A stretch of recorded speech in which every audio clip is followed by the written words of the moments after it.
안녕하세요, 강문입니다. 오늘 가져온 시계는 오데마 피게 브랜드의 로얄오크 15300 모델입니다. 저는 로얄오크 시계를 좋아하는 편이 아니었습니다. 그냥 볼 때마다 무슨 매력이 있는 거지? 그냥 그런 생각만 했었지 크게 관심 있는 편은 아니었거든요. 근데 지금은 정말 좋아졌습니다. 하나 사고 싶을 정도로. 역시 시계는 직접 차보고 경험을 해봐야 그 시계의 매력을 확실히 알게 된다고. 이 로얄오크 시계는 뭐랄까 럭셔리하면서도 강철 같은 팔찌 느낌이 굉장히 많이 납니다. 멋지죠?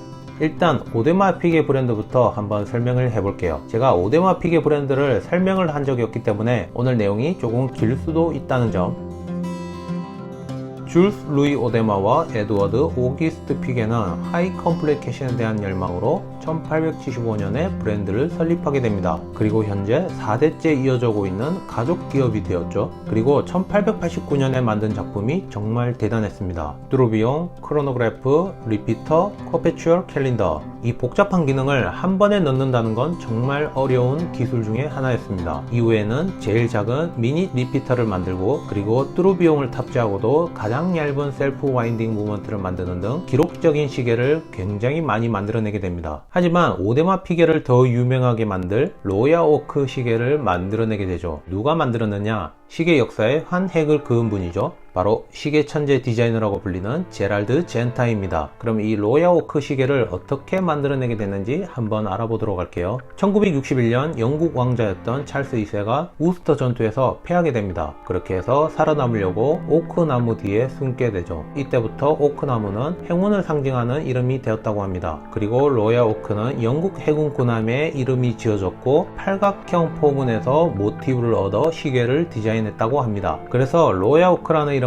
쓰게 된 것이죠. 당시에는 케이스 크기가 39mm로 상당히 큰 시계였기 때문에 전보라는 별명이 불렸었죠. 그리고 에거 루쿨트루 칼리버 920 베이스로 한 울트라신 무브먼트 칼리버 2121 무브먼트가 쓰여졌고, 그리고 옥타곤 베젤과 테피스트리 다이얼, 시계와 일체형인 브레이슬릿. 이러한 특징들은 멀리서도 한 번에 알 수가 있을 정도로 디자인 정체성이 정말 뛰어났습니다. 제라드 젠타가 처음에 만든 5402 모델은 현재 전보 15202 모델로 복각되어져서 나오고 있죠. 그리고 로얄오크 시계가 처음부터 잘 팔린 건 아니지만 지금은 럭셔리 스포츠 시계의 시작이자 시계 역사에 한 획을 그은 시계라고 생각합니다. 알면 알수록 정말 매력적인 시계인 것 같아요. 자, 오늘 리뷰할 로얄오크 셀프 와인딩 15300 모델은 오리지널 전보를 잇는 모델은 아니지만 로얄오크의 모든 것을 가지고 있고 충분히 로얄오크만의 매력을 느낄 수 있는 시계라고 생각합니다. 이제 시계를 리뷰할 건데 시계를 보기 전에 간단하게 스펙부터 볼게요. 케이스 크기 39mm, 케이스 두께 9.4mm, 러그 투 러그 49.4mm, 스테인리스 스틸 케이스, 사파이어 크리스탈 글라스, 오데마 피게, 칼리버 3120 무브먼트, 60시간 파워 리저브, 50m 방수. 가격은 중고로 아마 구매해야 될 겁니다. 단종되었기 때문에. 그리고 중고 가격은 대략적으로 2200에서 3000만원 사이. 제가 찾아보니까 그 정도 되는 것 같더라고요. 그리고 시계 상태나 다이얼 색상에 따라 가격이 변동된다는 거 참고하세요. 제가 이 로얄오크 시계를 보고 있으면 모든 부분이 특징이고 모든 부분이 아이덴티티이기 때문에 뭐부터 설명을 해야 될까 고민을 해봤습니다. 그래서 제가 흐름상 설명하기 쉬운 부분부터 한번 리뷰를 해보도록 할게요. 현재 보이는 다이얼 패턴은 그랜드 테피스트리라고 부르고 있습니다. 우리나라에서는 와플처럼 생겼다고 해서 와플 다이얼이라고 부르고 있죠. 보시면 우리가 먹는 와플 느낌이 좀 많이 납니다. 그 다음에 테피스트리 패턴에 교차되는 기호실을 볼 수가 있는데 촘촘한 모습이 정말 멋집니다. 이 무늬들은 정교한 기계로 작업을 해도 1시간 이상이 걸린다고 하네요. 그리고 다이얼 색상은 공식적으로 매트한 블루 색상이지만 실제 느낌은 약간 퍼플 느낌도 나면서 네이비 색상 느낌도 많이 나더라고요. 이 블루 다이얼에 대한 제 느낌을 그대로 말해보자면 에거 루쿨트루 폴라리스 블루 다이얼보다 별로다. 제가 봤을 때는 그랬습니다. 하지만 이 모델의 후속작인 15400, 15450 다이얼은 메탈릭 느낌의 블루 다이얼이 정말 예쁘더라고요. 그리고 핸즈와 인덱스는 빛을 받았을 때 에이리하게 잘 받아내고 있는 모습이 정말 예쁩니다. 이런 점만 봐도 피니싱이 정말 잘 되었다는 느낌이 들죠. 그리고 핸즈와 인덱스는 화이트 골드 소재에 각이진 엣지를 넣어서 전체적인 팔각형 디자인과 잘 어울리는 느낌을 준다고 생각합니다. 그리고 12시에 있는 커다란 AP 로고와 세컨즈 핸즈가 저는 눈에 띄더라고요. 특히 세컨즈 핸즈 뒷부분을 보면 면적이 넓어서 그런지 빛 반사가 정말 큰 것 같더라고요. 그래서 예쁘다. 그리고 야광은 발림 면적이 작아서 그런지 강하지는 않더라고요. 그래서 단점이라는 거. 그리고 3시에 있는 데이트 창은 대비되는 색상이어서 그런지 크게 불편한 점은 없었다. 그 정도가 되겠습니다. 여기서 조금 아쉬웠던 점은 3시 인덱스를 조금이라도 붙여줬으면 좋지 않았을까. 저는 그게 조금 아쉽더라고요.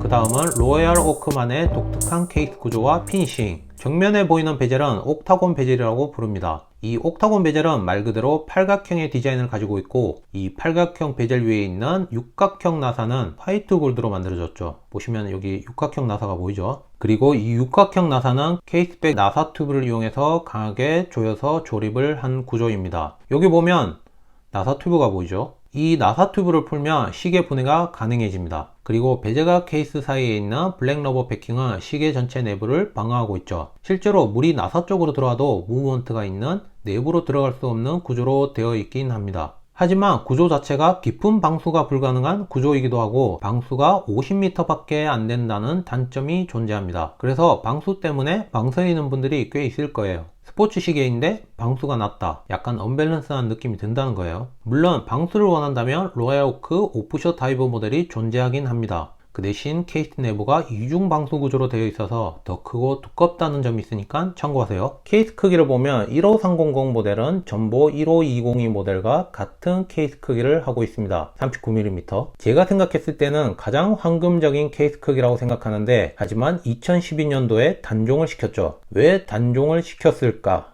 그 이유를 제가 한번 생각을 해봤습니다. 전보 15202 모델과는 완전 다른 시계이지만 그래도 약간 겹친다는 느낌이 들지 않았을까, 그런 생각을 해봤습니다. 그래서 39mm 케이스를 가진 15300 모델은 단종을 시키고 37mm 케이스를 가진 15450 모델과 41mm 케이스를 가진 15400 모델을 내놓게 됩니다. 일반 모델 37mm, 그리고 전보 모델 39mm, 그리고 일반 모델 41mm. 확실히 겹치지 않게 하려는 그런 의도가 보이죠. 그리고 케이스 두께도 있습니다. 15202 모델은 케이스 두께가 8.1mm, 그리고 지금 현재 보이는 15300 모델은 9.4mm. 케이스 두께가 1.3mm로 상당히 많이 나긴 납니다. 하지만 그냥 잘 모르는 사람들이 보면 저놈이나 이놈이나 다 같은 얇은 시계라고 생각이 들 겁니다. 그래서 15300 모델을 단종시켜야겠다는 명분이 생기지 않았을까, 저는 그렇게 생각을 해봅니다. 이건 저의 내피셜입니다. 내피셜. 그리고 로얄 오크 모델은 이 러그 투 러그 길이가 상당히 긴 편입니다. 자기가 생각한 것보다 한 2mm 정도 더 크다고 생각하시면 될 거예요. 시계 알은 작지만 이 본체가 길기 때문에 한 사이즈 작게 착용하는 게 더 편하고 좋지 않을까.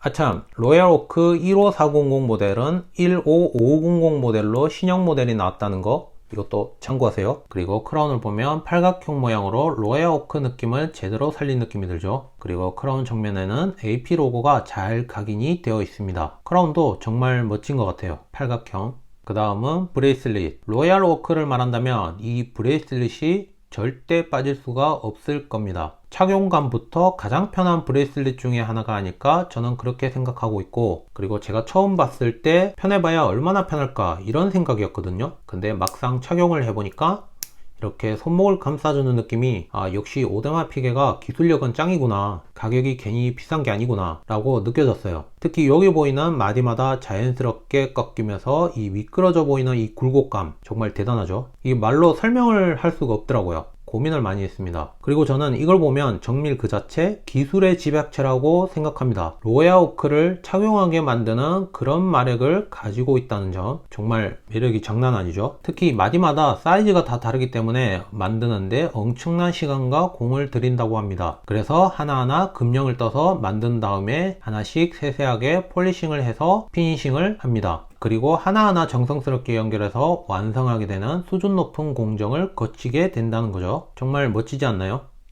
그리고 앞면에 보이는 위아래 양쪽 끝부분들은 곡선 미러 폴리시드 처리를 하고, 그리고 모서리마다 사선으로 연마각을 준 모습이 정말 인상적이다, 저는 그렇게 생각합니다. 그리고 뒷면은 그냥 플랫하게 세틴 브러시드 처리가 되어 있고, 그리고 상단부터 하단으로 좁아지는 구조라서 착용감도 정말 좋게 만드는 것 같고요. 하지만 착용감보다는 화려한 피니싱에 취하게 될 거라고 저는 생각해요. 그리고 버클은 양쪽 버튼을 이용해서 한 번에 열고 닫을 수가 있고, 이렇게 착 잠궈지는 느낌이 정말 좋더라고요. 그리고 AP 로고가 강하게 각인되어 있는 점도 저는 좋았습니다. 이 브레이슬릿 뿐만 아니라 전체적으로 정밀하게 가공된 피니싱이 빠질 수가 없겠죠. 자, 여기 보이는 세틴 브러시드 처리된 면과 여기 보이는 미러 폴리시드 처리가 된 부분은 서로 잘 어우러져 있습니다. 특히 피니싱이 좋다는 걸 느끼려면 빛을 비춰보면 잘 느낄 수가 있는데, 보시면 화려하죠. 그리고 앞에서 설명한 독특한 케이스 모양과 브레이슬릿이 한층 더 돋보이게 만드는 것 같고, 그리고 금이 아닌 스테인리스 스틸 재질로 초고가의 귀금속 느낌을 낸다는 게 바로 이런 느낌이 아닐까 합니다. 현재 이 시계는 데일리 워치로 사용하고 있기 때문에 아무래도 스크래치는 기본이고 찍힘도 여기저기 상당히 많이 보이죠. 하지만 잘 가공된 피니싱 때문인지 전혀 신경이 안 쓰이더라고요. 그리고 빛에 가려질 때가 상당히 많습니다. 이 케이스 구조가 사실 스크래치나 찍힘에 약한 구조이긴 해요. 아마 처음 사신 분들은 여기에 대한 스트레스가 심하지 않을까 합니다.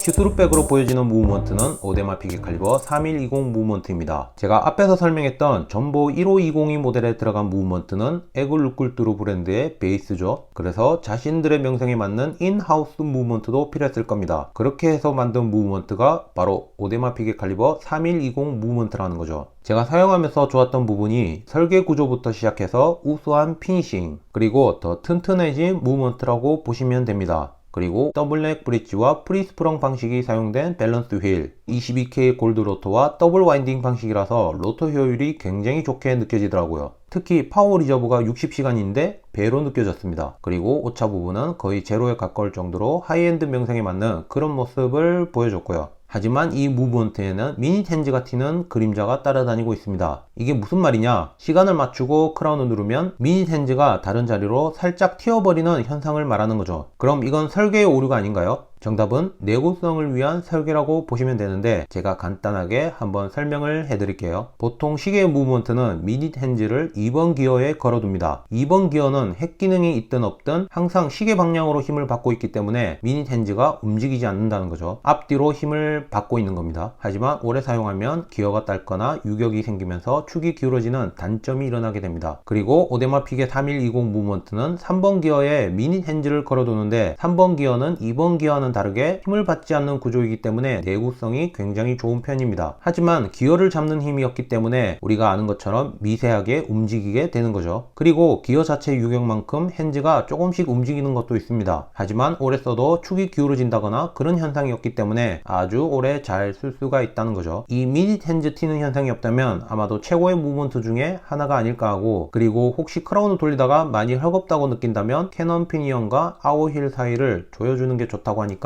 이건 참고하세요.